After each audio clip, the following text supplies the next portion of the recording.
Hello and welcome to Rathod Science Academy. Today in this session we are going to see very important articles that appeared in our today's Hindu newspaper, guys.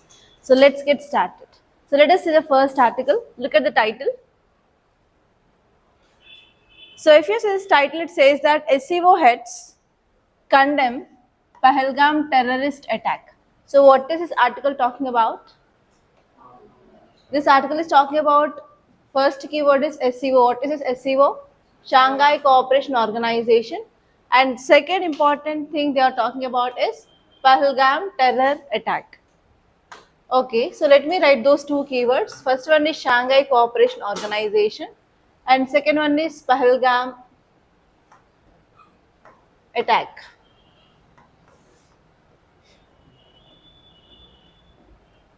So in which subject you can see about this SCO, Shanghai Cooperation Organization?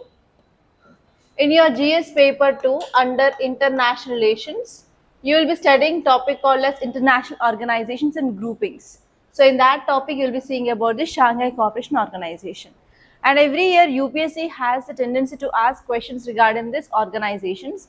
In 2025, they asked questions regarding three organizations, three groupings, guys. Just they asked direct basic facts. Okay, so here you have to see about some basic facts regarding the Shanghai Cooperation Organization from your prelims. And from mains also there is a chance of asking questions regarding groupings. So in mains they'll ask about what is the significance of this grouping for India. And whenever we are having any meets of organizations or groupings, they'll ask you about what are the outcomes of this meet. So in these two areas, you have to focus from mains point of view and basic facts you have to see from your prelims point of view. So in basic facts, you have to see about in which year it formed. So if it is formed by any declaration or any agreement, what is that agreement? And next you have to see who are the founding members. And later on, if there are any members added to this group or not.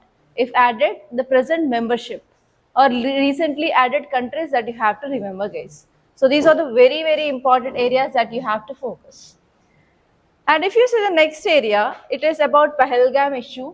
So where this Pahalgam attack happened, in which area? In Jammu and Kashmir region. So which terror organization did this? TRF, the Resistance Front. So it is subgroup of which terror organization? LET, Lashkar-e-Taiba. So why this TRF formed and when it formed? In year 2019, what our government of India did? Abrogation of two articles, Article 370 and Article 35A. These two which mainly talks about special category status for Jammu and Kashmir. After removal of these articles, the government came up with this Jammu and Kashmir Reorganization Act of 2019. After coming up of this act, erstwhile state of Jammu and Kashmir divided into two union territories. One is Jammu and Kashmir and next one is Ladakh. So because of this, what happened? Against this abrogation of Article 370 and 35A, that is nothing but removal of special category status for Jammu and Kashmir. So this subgroup of terror organization formed. And the important aim of this organization is to capture Jammu and Kashmir, and it is against Hindus and wants to control or limit Hindu population in this region. So because of this, they did targeted Hindus, especially Hindu males, and they killed Hindu males in this Pahalgam issue or Pahalgam attack. Okay, so after that, which operation India did? India did Operation Sindoor. So what India did in this Operation Sindoor? India struck down 9 terror bases of Pakistan related terror groups across this India and Pakistan border. And after that, what we did? We are reaching different countries to showcase about India's policy. What is that? Zero terror policy or no terror policy of our country. Zero tolerance towards terror. Okay. So in this part, here India is also showcasing about this Pahalgam issue in this SCO summit. And now SCO summit, in this summit, especially higher officials or heads of this SCO summit, they also condemn this Pahalgam terror attack. So this is the history that you have to know behind this article, guys. Okay, now let us see this article, what exactly they gave in this article, the present context. So the present context says that the heads of the Shanghai Cooperation Organization have strongly condemned this Pahalgam terrorist attack, and they call for perpetrators, organizers and sponsors to be brought to justice. That means we have to punish all those people who have been involved in this terror attack. And even here, this heads of Shanghai Cooperation Organization also said that we have to come up with the standards for fighting against terrorism. So if you see the details, so when this attack happened on April 22nd, 2025 in this Jammu and Kashmir, they targeted this Pahalgam, which is a very famous tourist site in this Jammu and Kashmir. And especially this is one of the deadliest attack on civilians directly. So this terrorists, they targeted civilians. It is nothing but tourists who visited this Pahalgam area, and they targeted especially Hindu males. And it's one of the deadliest attack on civilians of India since 2008. And actually they targeted Hindu tourists, and they also did some religious tests to select victims and carried out point blank executions. And which organization did all these things? That is TRF, the Resistance Front, which is a subgroup of LET, that is Lashkar-e-Taiba. And next one here is, this attack prompted a severe security and diplomatic crisis between India and Pakistan. So what we did after this attack, what are the steps taken by our government of India? Can anyone tell me after this? We sent back Pakistani nationals from our country to their country, and we stopped trade between India and Pakistan, and even we stopped sharing of water under this Indus Water Treaty, and we also cancelled using of airspace of India by this Pakistan flights, right? So these are the some steps we took. So because of all these things, what about the relation between India and Pakistan? Now they are all-time low. Okay, now we have very low relations with this Pakistan. Okay, so that is the thing which mainly said here. And what is the reaction of this SCO? So SCO, that is Shanghai Cooperation Organization, which is including countries like Russia, China, India, Pakistan, they issued one declaration now that is called as Tianjin Declaration, and it is focusing on especially condemning this attack and the victims of this attack. So please make a note here, Tianjin Declaration, which is came up by which organization? SCO, and it is mainly focusing on condemning of this Pahalgam issue. So if you are having this kind of declarations in your paper, in your articles, then obviously there is a chance of getting question in your prelims, guys. And next one is this declaration, which also emphasized on no double standards. And here no double standard is nothing but the countries like Pakistan, they will support this state sponsored terrorism. That means the government itself, they will sponsor for this terrorism. So here one important point in this declaration is no double standards. So any country should not support this terror organizations or terror outfits. And actually this no double standard, they came up by referring this Pakistan indirectly. And they also said that if any country is sponsoring this terrorism, that country is accountable for that kind of terror attacks which happens across the world. And next one here is SCO also condemned select attacks in this Pahalgam. And next one here is they also condemned select attacks in Pakistan as well. So here this SCO says that we need to have the balanced acts between the countries. And what is the impact of this statement? Obviously, we can improve our regional security between India and Pakistan. Now, if any country is sponsoring for terrorism, that country is now accountable, right? So here we can enhance safety and security across the borders. And next one here is, so we have to strengthen our position against terrorism. So why we are approaching different countries, or why we are approaching different organizations or groupings? Because we need to get support from internationally. So if other countries are supporting India regarding this, we'll get strength so that we can fight against this terrorism. Because terrorism is not only problem in India, it is a global problem. It is there in different countries. So all countries, they need to come up and they have to fight against this terrorism together. So for this, we need to have this type of cooperation with different countries under different grouping, so that we can increase the pressure on the countries which are supporting this terrorism. And next one here is this attack which led to collapse in India-Pakistan diplomacy, and even we stopped talks regarding Indus water sharing, and even we suspended lot of treaties between India and Pakistan, and even we increased military alertness across this LOC region. The border between India and Pakistan is called as LOC, line of control, right? So that region, obviously, we increased our security, everything. Okay, so what is this SCO? SCO stands for Shanghai Cooperation Organization. Actually, it is an intergovernmental, political, economic, and as well as security alliance. Very, very important. It is political, economic, and security alliance, and it formed in year 2001. So whenever this was formed, that is initial members or founding members, they are Kazakhstan, China, Kyrgyzstan, Russia, Uzbekistan, Tajikistan. Actually, India and Pakistan are also members of this SCO, but they were not founding members. They were added later on. Okay, so if you get a question regarding which of the following countries are the founding members of SCO, we have these countries, four stans: Tajikistan, Kazakhstan, Kyrgyzstan, and Uzbekistan, and Russia and China. There are 6 members which are part of the Shanghai Cooperation Organization during their establishment. And what is the important aim of this SCO? They want to promote cooperation, mutual support in some areas. So in which areas you are focusing on? Especially trade, investment, transportation, energy, and as well as security. Okay, so what are the main objectives of this SCO? The first one is they want to strengthen relations or improve the relation between the countries. And especially they want to improve relations in trade, politics, economy, and security. And next one is they want to establish regional peace, security, and as well as stability in their region. And especially they want to create democratic, equitable international political and economic order in this region. So because of this they form.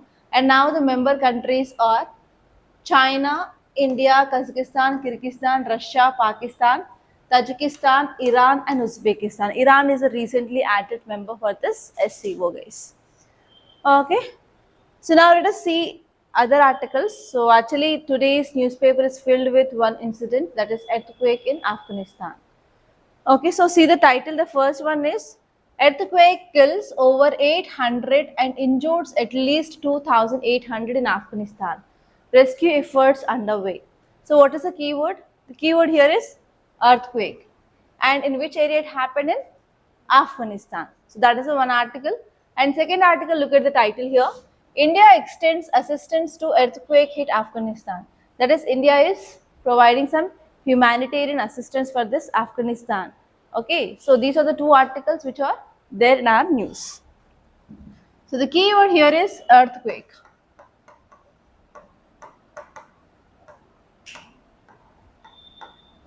Earthquake in Afghanistan. And for this Afghanistan, now India is providing aid, humanitarian aid or help. For what? For rescue and relief operation.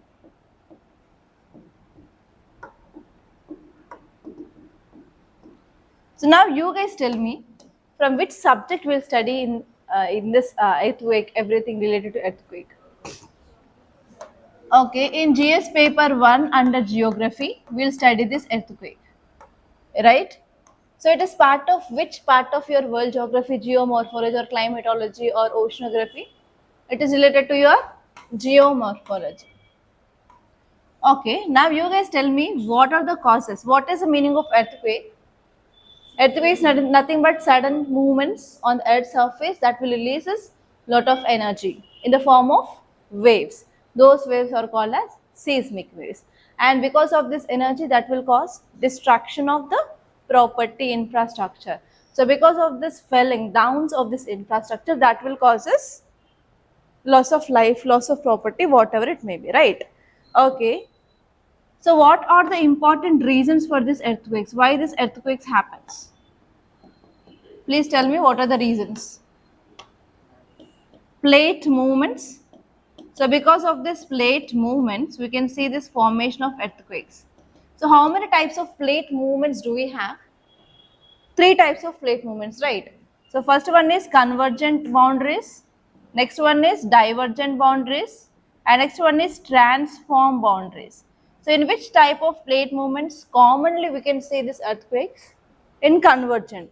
So convergent is nothing but if we say this is plate 1 and if we say this is plate 2, Whenever these two plates move towards each other, that type of movements are called as convergent plate movements, which will lead to this earthquakes.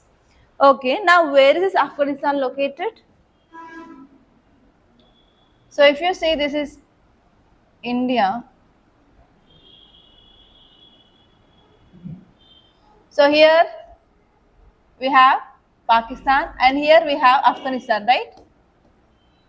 Now, based on this location, you guys tell me why there is earthquake in this Afghanistan. It is not for the first time. Frequently, Afghanistan faces this issue of this earthquakes, and because of this high magnitude earthquake, even that tremors are felt in near Islamabad of Pakistan also. So here normally happened earthquake, and till here there are tremors or there are the sudden shaking, and that vibrations had been felt by people. That means it is a very high magnitude earthquake that happened in Afghanistan. Now you guys tell me what are the reasons why this Afghanistan is normally very much vulnerable to this earthquake. What is the reason behind it? Because here which plate we have? This is Indo-Australian plate, and here which plate we have? Eurasian plate. So as you all know that Indo-Australian plate is still moving northwards. What is the rate of plate movement? 20 mm per year. That is nothing but around 2 centimeters of movement of Indo-Australian plate is happening every year. That means this region is highly unstable and it is highly seismically active. So because of this reason, Afghanistan is very vulnerable for this earthquake. Every year at least 4 to 5 times you will be getting news of Afghanistan's earthquakes case. Okay, so now let us see this article, and here you guys tell me. One more article is saying that India is providing humanitarian aid or help to Afghanistan. Why India needs to help this Afghanistan? What is the reason? What is the intention behind the help of India? Okay, to improve relation. Why we have to improve relation with Afghanistan? Huh? To counter Pakistan. Okay, yes. Actually, Afghanistan is under control of Taliban's. Actually, India is not having that much good relations with these Taliban's. Earlier, the government used to be there. So with that government, India had good relations. But after Taliban came into power in this Afghanistan, again the relationship between Afghanistan and India is not good. But actually, why India is focusing on Afghanistan is to reach this Middle East. Pakistan obviously will not allow us, right? And to reach the Central Asian countries, and we have north-south transport corridor, international transport corridor. So for all those things, Afghanistan is very important for us. And even to counter this Pakistan, because Pakistan is sharing boundary with India and as well as Afghanistan.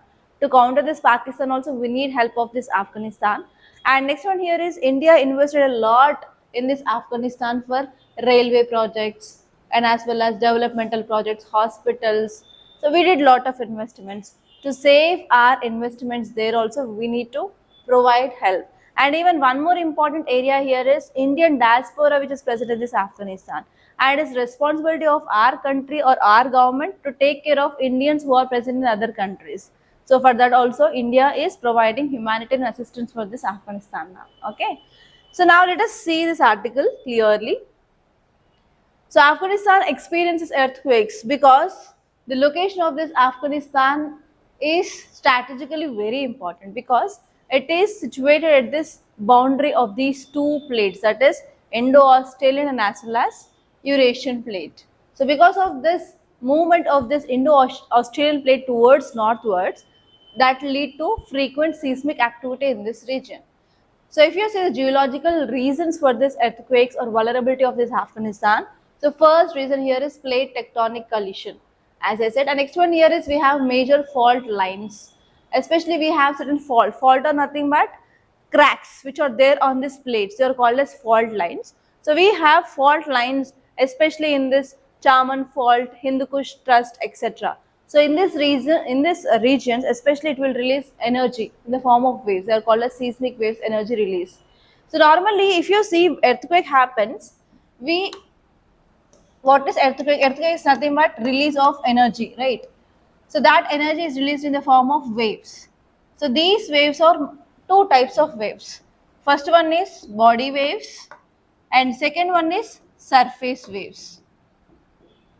For example, if you take this is as earth and if there is any earthquake which happened here, then what happened whenever the release of energy which has happened till the surface of the earth, that kind of waves are called as body waves.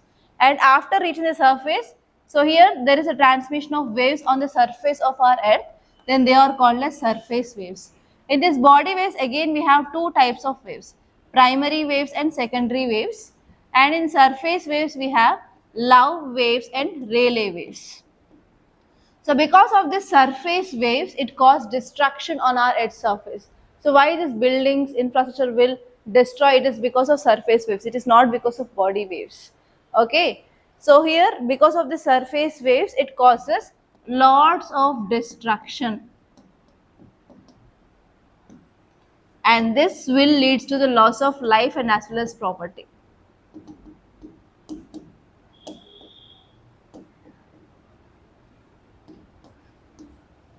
Okay, so here this article is saying that because of this fault lines, it will be very easy for release of this energy and there will be more severity in this surface wave. So that will leads to more destruction guys. Okay. And what will be the impact? You know that buildings falls down. Yes, so that will lead to the loss of infrastructure and if people are stuck in that infrastructure or buildings, obviously there is loss of life.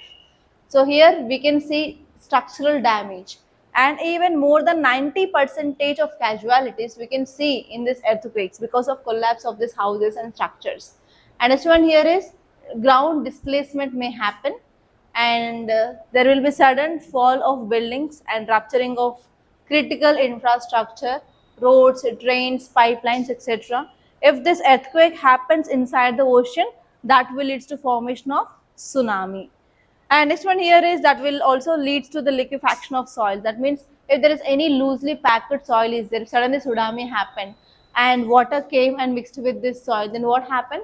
Mud slurry can happen. That will leads to this mudslides.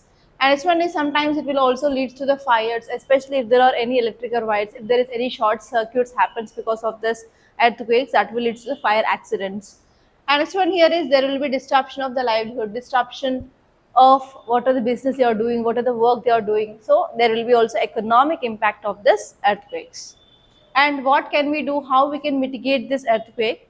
The first one here is we have to go for buildings, especially when we want to build anything, houses or infrastructure, we have to go for earthquake resilient infrastructure. That is, we need to follow proper building code so that those buildings will withstand this forces of this earthquake. And this one is we have to go for proper land use planning.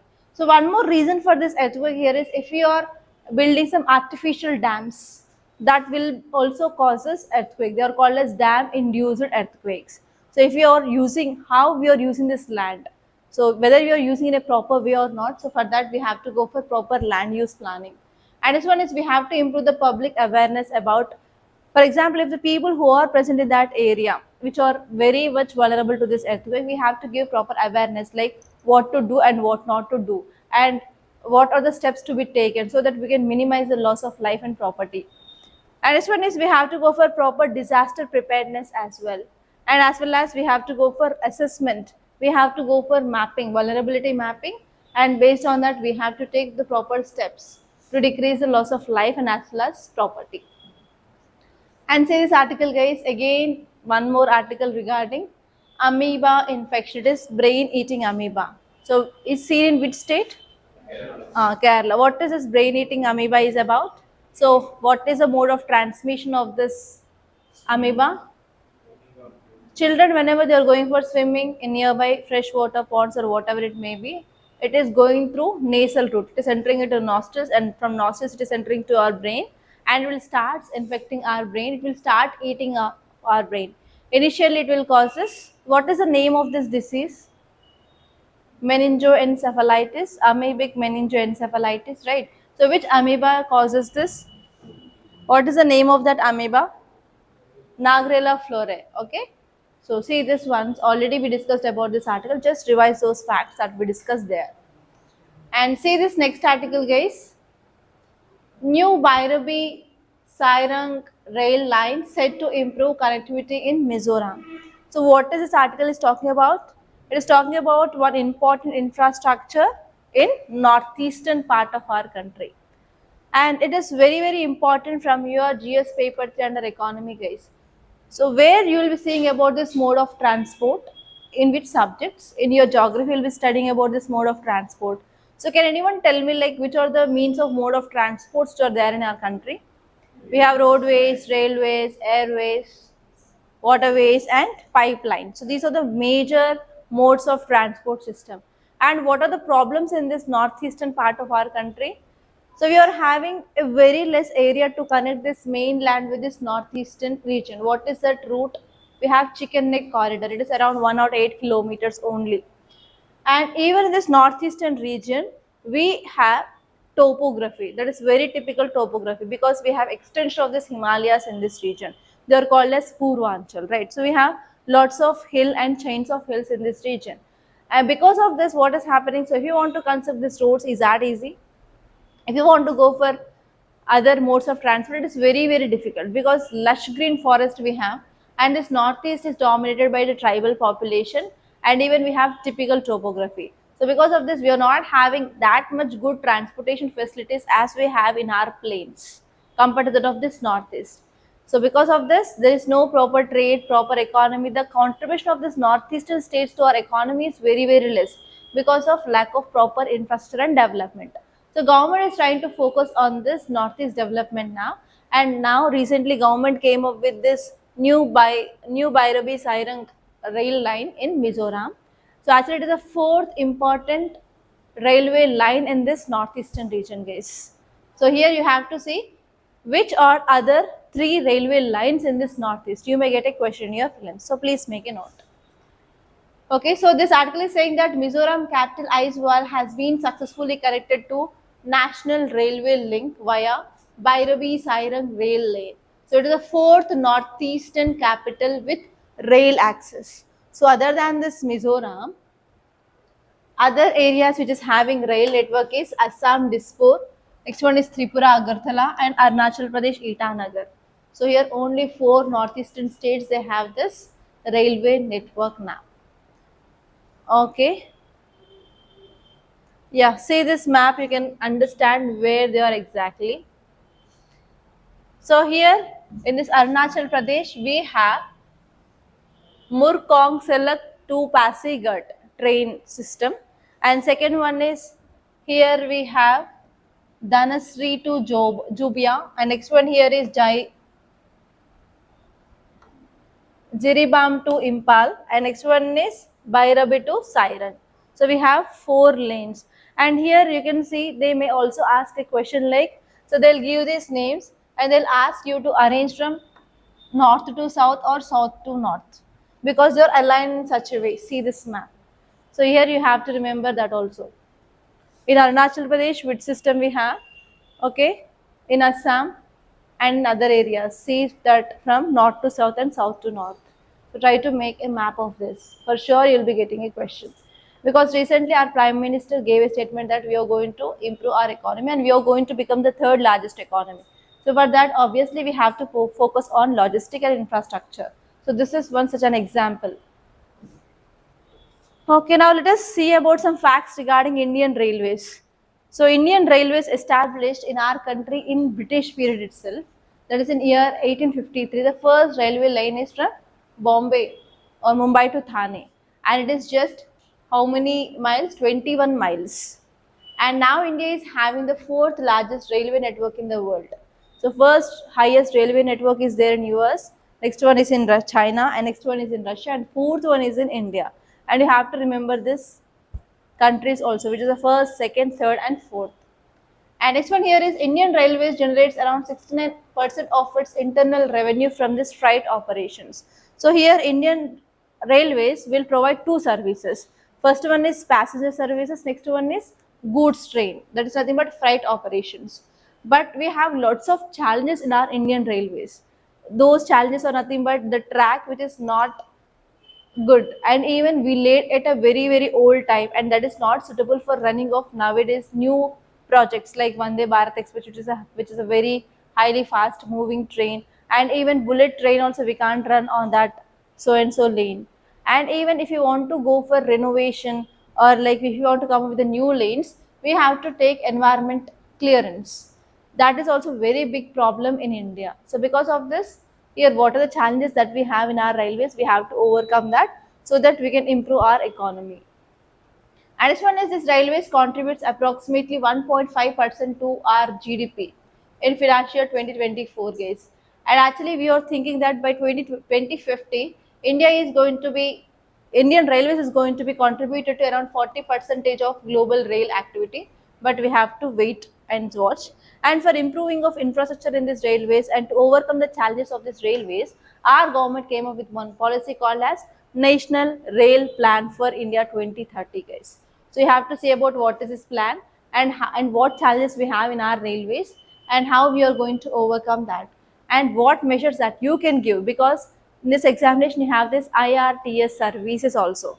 Because of this, you have to know in detail about this railway budget and problems of Indian rails, and you have to see like which are the fastest express that are running in India, and you have to know about recent advancements regarding Vande Bharat, and you have to know about is that good if you go for privatization of railways or not. If privatization of railways is good, which services should be privatized? For example, already catering services have been privatized in certain railways. So you have to see which can be done more, and what challenges we have, and how you can give some measures to improve our contributions from this railways to our GDP case. Because you're also going to select this IRTS as one of your choice, right? So that is the thing. And see this next article. All of India breathes bad air. AQLI, that is nothing but Air Quality Life Index 2025 report says. Very important article of the day. So what it says, this article is talking about air pollution. So air pollution you'll be studying in which subject? Environment and ecology, right? Okay, now you guys tell me why there is increasing of air pollution in India. What are the reasons behind air pollution? Yes, industrial pollution, releasing of exhaust directly into air. Next, vehicle pollution, and even we have this habit of stubble burning, right? What is stubble? Stubble is nothing but whenever we are going for any crop, after harvesting, whatever the waste will be there, that is called as stubble. Stubble is also called as paroli. So we'll go for normally saving that for fodder for animals, but in some areas they'll go for simply burning of it to clear the land. So that will lead to the pollution. And next, other important reasons of pollution in India.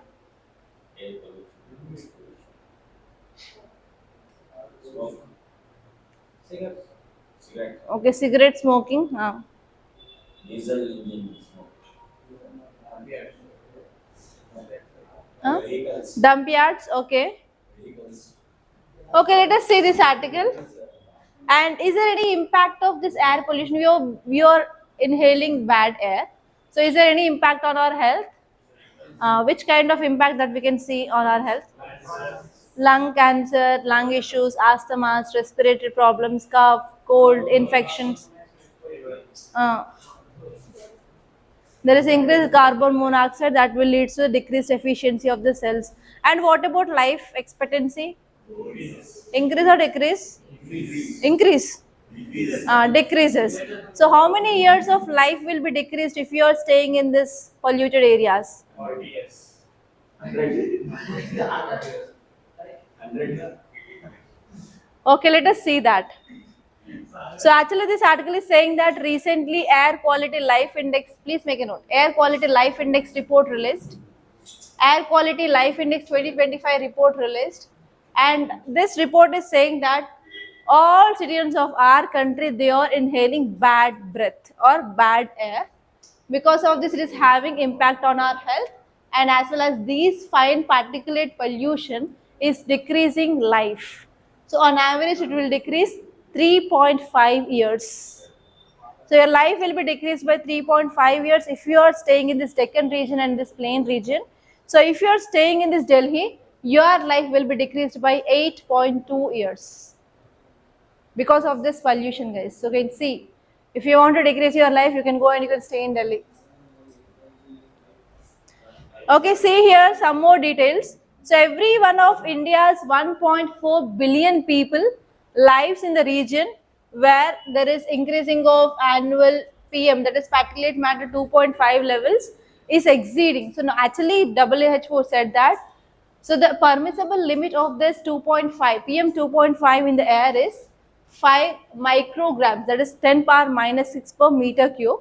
But now it is around 41. That means how many times it is more? 5 8s are 40, right? So it is 8 times more than the permissible limits. And especially in our country, Delhi is the worst affected, most affected. And these residents, they are going to lose estimated 8.2 years of their life in their life expectancy. Normally, what is the life expectancy of Indians? 100. First, ma'am, not now. Now, 120 years బతుకుతున్నారా?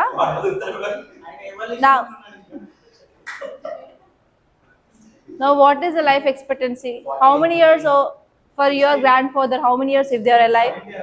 60, 70. మన future generation వచ్చే వాళ్ళకైతే 10కే last 10K last. Future generation చెప్పాడు.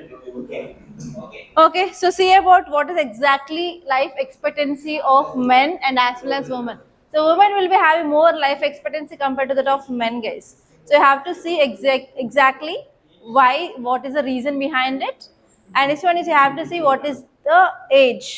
Okay, please make a note of that. And here nearly 40% of Indians who are there in this northern plain region, that is like Uttar Pradesh, Bihar, Haryana, Punjab and West Bengal, they are going to lose around 4 to 8. And if you come to south, it is around 3.5 years. Okay. And why India's air is so bad? What is the reason? As you said, the first one is rapid urbanization, and we are going for rapid industrialization for economic growth. And because of this, there is increasing of vehicles, and everyone wants their own private vehicles. And even everyone is not satisfied with one private vehicle; they want 2 or more. Whatever the new vehicles which are coming in the market, some people they have this craze of bikes, craze of cars. Okay, so no. So because of that, there is increased pollution. And this one is we are going for construction. So for this construction, we are using nowadays. Earlier we used to use sand, but nowadays what we are using dust. Do you know this? Dust instead of sand for construction material. So because of this also, construction dust is also creating lots of pollution in the atmosphere. And this one is industrial emissions. And we are using lots of coal for our energy needs. That is obviously releasing more carbon dioxide emissions into atmosphere. And next one here is we are having a problem called as burning of stubble. That is stubble burning in regions of Punjab, Haryana and Western UP. That is contributing to the lots of amounts of particulate matter 2.5. And this one here is whatever the laws, what are the policies that we have, we are not properly enforcing those. We are not properly implementing those. It is also one important problem. And next one here is we have wind system. We have permanent winds like planetary winds. We have local winds. So because of this wind system also in certain areas, what happens? There is sinking of air happens. So in which region the sinking of air happens? I have to explain one more concept here. So this is our globe. Here we have equator. Here we have Tropic of Cancer, Tropic of Capricorn. Here Arctic Circle. Here Antarctic Circle. Here South Pole. Here North Pole. So in which region we have more temperature, guys? Equator more temperature. That means we have low pressure or high pressure? Low pressure region. So whenever we are having high temperature, so air will be getting heated, air become warm. So what happens? The movement of air which happens in the upward area, upward movement of the air which happens in this regions which is having high temperature. So whenever air is moving upward, then what happens? There will be no air here, right? So that will cause us vacuum. That vacuum is called as low pressure. Okay, so remember this concept.